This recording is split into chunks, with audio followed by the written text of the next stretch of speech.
this is just like a standard setup that we would use for municipal clients with Ground Force Digital. And while it may seem complicated in terms of the lots of arrows and boxes and whatnot, actually it's quite straightforward and just maps out how data might flow for if you're using NationBuilder for a canvas. And so what I'd like to do is I'd like to talk to this workflow and then in NationBuilder show you how you might set this up. And this workflow applies to either paper entry or digital entry. Now, this is a phone bank workflow. However, the process of actually capturing data and the tools you would use at the door, unless you're using mobile canvassing, a very similar process applies. So we'll be able to largely do a two in one here in terms of the process for capturing and tracking data from a canvas. Let me just ask Riley if could you give us an update? Will Tyler be joining us? Yes, Tyler will be joining us. He just told us, so he should be on in any minute now. Okay, great. Okay, so I'm going to just talk through this because Tyler's going to give us the back-end demo, and what this process may differ from what Tyler goes through. There's no one way to manage this, but we want to give you a flavor for what data management for a canvas on a campaign looks like. And I believe, correct me if I'm wrong, but most campaigns that, again, from our look at the campaign systems that we're using for campaigns, most campaigns in Alberta that we looked at are on NationBuilder's platform. So that's why we're going to focus. I'll refer to NationBuilder, but the same principle applies. Similar principle for other CRMs. There just may be less functionality in terms of the ability to assign permissions, and it may differ slightly. Happy to discuss if you've got a platform particular you're using that you want to bring up, but what I'll be referring to mostly on this webinar is NationBuilder. Okay, so what this essentially says is that we're going to basically follow the path from start to finish. And there's two endpoints. There's an endpoint for a digital entry, so directly into NationBuilder or your CRM. And then there's another process if the data is being entered into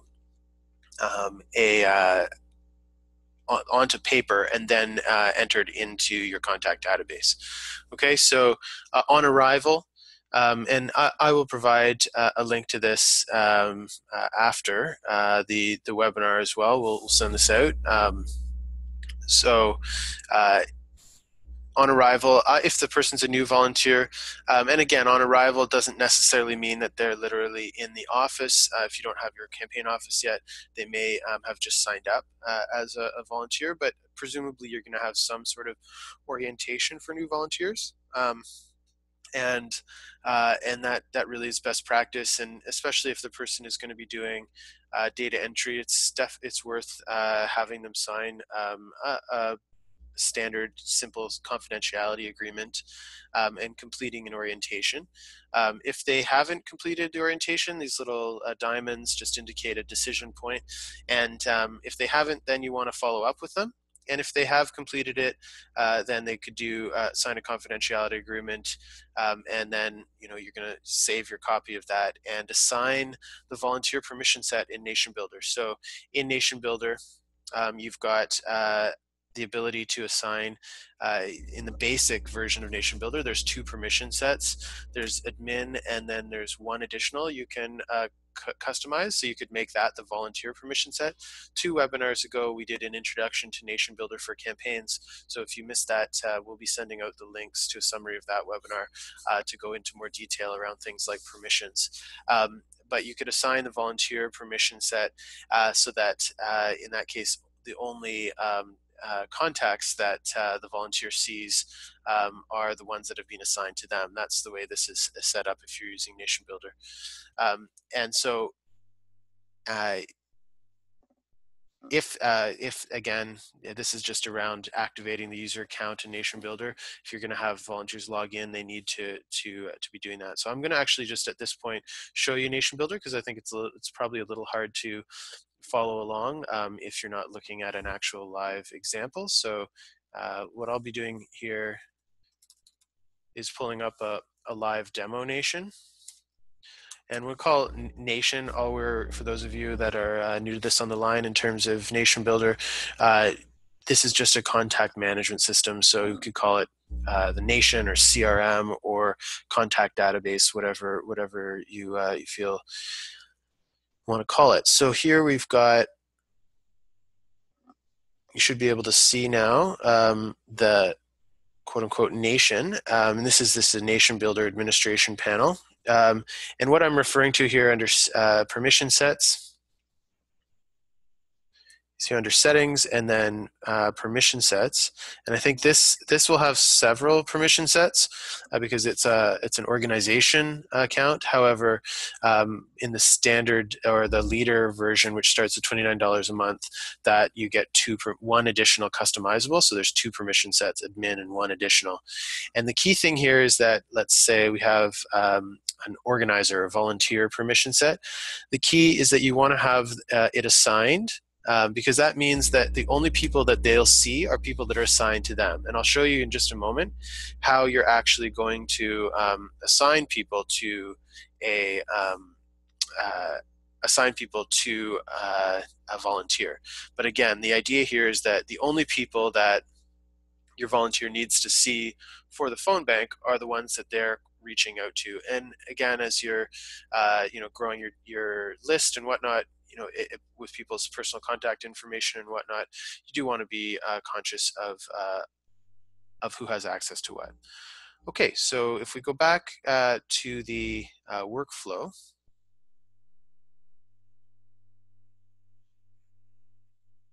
just want to locate us. So we have, at this point, we're at the point on the right-hand side in the yellow box that says assign volunteer permission set in NationBuilder. So we're ready to do that. And you can see at the bottom, it says the yellow boxes. So the ones that are yellow are for quote unquote staff. And so that's just a loose use of the term. Doesn't necessarily mean they're paid. It means that they're internal. We could have called it manager steps as well. So this is the person who's assigning the volunteer permissions. And then the purple box indicates a step taken by the actual volunteer, the person who's being orientated and who's going through this path. Okay, so again, when you're coming back to, if you're structuring your Canvas operations on a campaign, it's really important, again, to have a very structured process. So this is a lot of details. However, setting this up and making sure that you understand how your data is being captured and flowing, that's going to make the whole process more efficient. And you can see how it'll drive really good practices like doing volunteer orientation and assigning permissions and be caring about security and all of those things. So having the sort of discipline to get this kind of a process in place drives all sorts of other best practices on a campaign and for a contact management system like this. So we've set up the volunteer permission set. If we go back now, we're in the diagram that the workflow. We said we were going to assign a permission set to somebody. Okay, so in this case, all that meant is we go to edit, and then we're going to, in our control panel here, assign. And remember, it was the organizer permission set. And in your case, you might say a volunteer permission set, whatever you'd like to call it again. But the point is you're assigning that permission set. I'm not going to press save here because I don't want to give this person the permissions, but you would just click save. And then if you've got that person's email in the system, they'll get an automatic notification to allow them to create their account. Okay, and so that's all we mean here by account created. User account activated, again in the diamond on the bottom right on the right hand side at the bottom, user activated account. And then if the answer is no, then they need some help. Perhaps, but if they have activated their account, then they're ready to go. Essentially, that's the point at which they're back in the stream of ready to sign up for shifts, and then it's a matter of them coming in and then selecting a call list in NationBuilder. So a call we'll talk about phone banking as well as door to door, and in this case we call it a call list for a phone bank, but for a shift, they may come in and get a canvas kit in a bag, for example, with a clipboard, and on that clipboard might be the list of people that they need to canvas that day. And again, the orientation is where that's going to differ in terms of phone bank and door-to-door canvas, and the steps, for door-to-door canvas. And when Tyler joins on, there are best practices, things like, people should not be canvassing alone, and you're going to want to make sure in your kits you've got everything that's needed, from your candidate card through to your walk sheets and whatnot. But again, the process is similar. So essentially, the person signs up for a shift, whether that's a phone bank shift or a door-to-door canvas shift, and now they're going to get to a point where you've got a decision point here. Either it's going to be digital or paper. So the digital in terms of door-to-door canvassing, a little more complicated, in that you likely need to use another system. eCanvasser in this case is what we're going to discuss later on in the next webinar.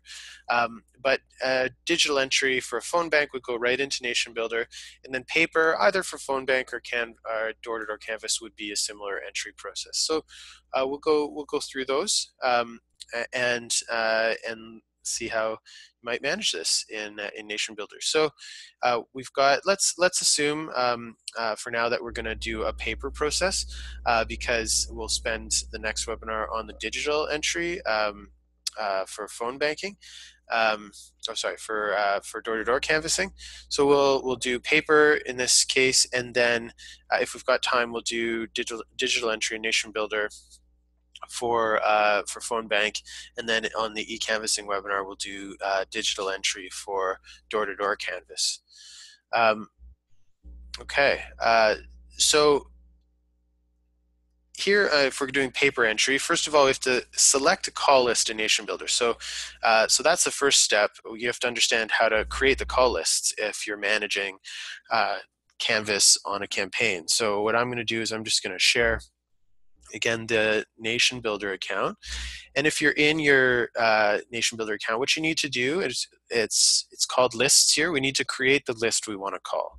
Okay, so if I go back to our dashboard, and I just search here using the filter and criteria, say we're generating phone lists again. And again, this is something that you as the administrator or your data lead on the campaign needs to prepare in advance of volunteer shifts. So the volunteer, it's not going to be a very good experience for them if they're sitting there while you're doing this in advance of the shift. So this needs to be done, well in advance of actually, in advance of the volunteer shift.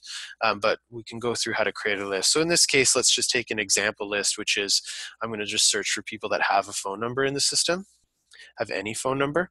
You can, phone number exists. There are various sources of phone numbers. You could also, from your door-to-door canvas or at events, be asking for photos, right? Phone numbers. So if you're at, say your launch event, or you've got, if you're going door-to-door and you're gathering phone numbers, or if you're going to a third-party event, whether it's like in Calgary, say Folk Fest or Opera in the Village this weekend, there's all sorts of great events going on that you could be gathering phone numbers at, and then you could feed those into follow-ups, say with your phone bank. You can also buy a list. There are multiple sources out there. It's a little pricey in many cases to be buying a phone bank list, but you could also ask other candidates or past candidates if they'd be willing to provide some phone numbers. So lots different ways to get phone numbers, but suffice to say, we've got, say, some phone numbers in the system.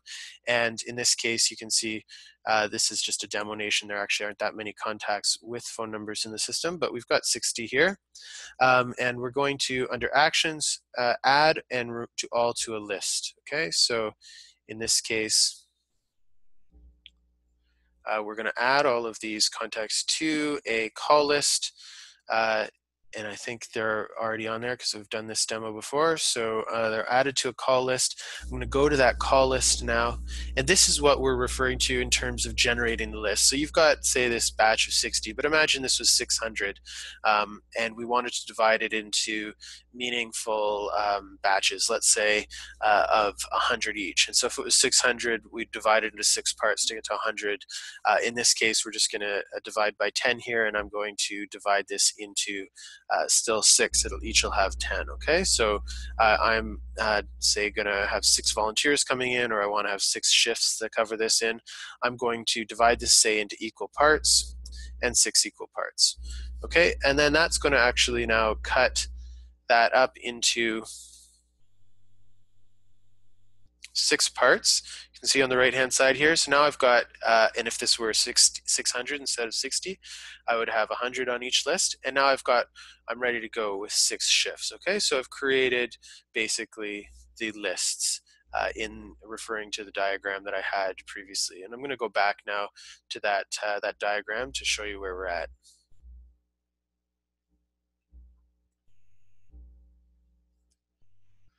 Okay, so you can see here we have now cut the list. We've created created and selected a call list. In this case, call list number 1, and we're going to do a paper canvas. So in our decision point, we're over here in this shaded box here. So we're going to now, because it's paper, we have to actually print this list because the person is going to be actually going through one by one on a paper sheet, and then they're going to be submitting it for entry. So if we go back now, so actually, so that we don't have to go back and forth, I'm just going to talk through these steps, and then we'll go and see how it happens in NationBuilder.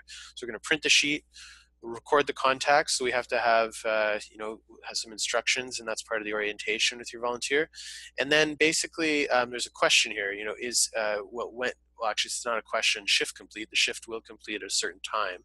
The question is, have the calls on that list been completed? If they have, then they go into the data entry queue, and you can log the contacts in NationBuilder.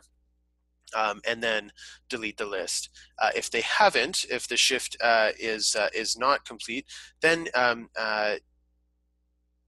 you could give that sheet, that list, to be completed by the next volunteer in. Tyler, thank you. Great, you're on. I'm just going to complete this paper canvas workflow, and then I'm going to hand it over to you. And it's actually really good timing, so we'll hand it over to you in just a moment. So essentially, as I said, we'll just actually we'll look at this process here in NationBuilder, and then we're going to be talking at length in the next webinar about digital entry as well through eCanvasser. So here, if I go back to the account, NationBuilder demo account we were looking at, right? So what we said was we're going to print the sheets for this. So in NationBuilder under list, so again, we had cut 6 call lists, right? And we're going to choose the first shift and say this was were 100 phone numbers that we wanted to generate. So we could actually, in this case, use a print sheet, the print sheet feature. Now, in NationBuilder, there are a bunch of public themes, and you can also create custom themes. So let's take a look at a call sheet here. I'm just going to use the scannable call sheet for now, and we're going to just download that. Oh, sorry. I'm not going to use the scannable one because we've got to do this whole survey thing. Let's just do a voter ID call sheet. Download the sheet, and then we're going to generate the sheet. So when we're talking about printing the list, this would be one way to do it. Obviously, you could say export if you wanted an Excel spreadsheet or whatnot, but this gives you an example of a call sheet. Not the nicest layout. I'll show you when we get into door-to-door canvassing, a custom walk sheet that we're going to share with you afterwards that would give it a little nicer but layout. But this gives you an example: phone number, name, age, gender. What you'd like to have is a bit more information about the person's background or support for the campaign, their volunteer, or those kinds of important pieces of information. And those would be on the custom walk sheet that and custom sheet that Ground Force has developed and can provide to you. But that at least gives you an example of how you would do a print sheet. And so then the volunteers we saw in the workflow would do the calls, mark down their the support level, go into the queue, and then once you've got your data like collected, the contacts recorded, you can come back to this call list, okay, and whoever is entering data on your team can work through this list and enter. So let's say we go down to Mark here. If we go to Mark, you'd enter your details, again using paths. If you've got follow-ups, let's say the person said they wanted to volunteer, you could add them to the appropriate path and say that they've signed up, but you want to confirm. So you could actually assign that, say, to a point person, and so you can use paths for follow-ups as well. What you want to do either by batch or one by one is log the contact, and this is one of the most important parts in terms of actually being able to search and make sure that you know who in the system has been canvassed and when and how that's going. And I would suggest you're going to do this by batch. But you could actually, if we go back to the list that we were at, we can now go under batch update, click, and select to log a contact by batch. And so this, again, you've got the whole list back. You say we've got method, which would be phone call. You could select the broadcaster if you're using that, but unnecessary. You're going to have to log it to a path. So you could have a path which was, say, phone bank here, and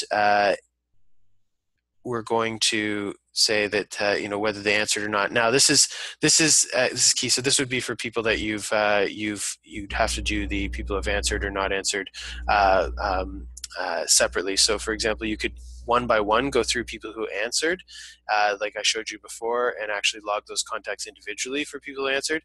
And then you could say left a message or didn't answer for the rest, and you could do that by batch, and then you're going to log those. So that was a bit of a whirlwind view through the process we've got outlined here for a phone canvas. With that, I would like Tyler to pass it over actually to Riley to introduce Tyler and welcome you to the call. Thanks. Can everyone hear me okay? We can, Riley. So yeah, if you could just introduce yourself, Tyler, that would be great. Yeah, sure. So hey everyone, I apologize, Chris, and everyone on the line for being late. It was in my calendar from 4 to 6 for some reason. My name's Tyler. I have worked on multiple campaigns before, but the campaign that I've worked on and managed since 2014, and really 2013 pre-campaign is with Chris Moyse. He is now the trustee for Toronto Centre and the vice chair of the school board. We have our next municipal election next year, as I'm sure many of you do as well. So today I kind of, I'll be talking a lot about the digital aspect of phone banking. Chris did a great job already covering the NationBuilder aspect of phone banking. Chris, in your nation there, are you able to go back quickly and there's just, I'm not sure whether you showed it, but there is another way to enter data for phone banks on list. Right. So the data entry view. So you could then that's a thank you, Tyler. I was off my game there. So if you actually go back to the list here, you've got a data entry view, and so that would be what Tyler you're referring to, right? Correct. Yeah. Yeah, so you can go down. This would be another way to enter.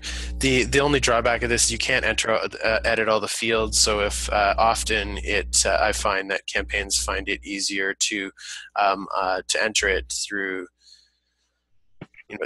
You can also enter it record by record. So if I go to filter for this list, right, in NationBuilder, can you see my screen right now? Are you able to see that? I see the phone bank shift right now. Sorry. So I need to share the correct screen here. So all I was referring to, I'll just go back and I think it's worth doing that again. So the call list, what we were referring to with just a second ago, which Tyler was mentioning, in your list, you could go to data entry view, which is below. There's also a call view, and you can go through each of the contacts in your system. And the only drawback is that, as I was saying, you can't edit all of the fields. And so either you could just click through to the contact and edit them, or you can go through the list. You could have another view if you actually go through and filter for these individuals. So if I go to the people tab and I click on filter and I choose list from the criteria list, and I choose the list that I want to enter. And so this is not what your volunteer that's coming in to do the phone bank is doing. This is what your data manager or whoever is responsible for following up from a paper recording of contacts. But if I click call list there and filter, then I've got a couple of views of this. So you can see I just have the 10 people that are on the list, but I can view them either in this orientation, which is a list view, and not to be confused with list. So that's a little confusing, but single person view here. So if you click single person view, you can go contact by contact. You get you've got the same fields that you would get in the data entry view, but now you can see the rest of the fields. So if I wanted to edit this record for, say, add an address or whatnot, you could do that, or update an address. And then up here you can see, if I just click this little arrow, I can go through one by one through this list and complete those contacts. So Tyler, over to you.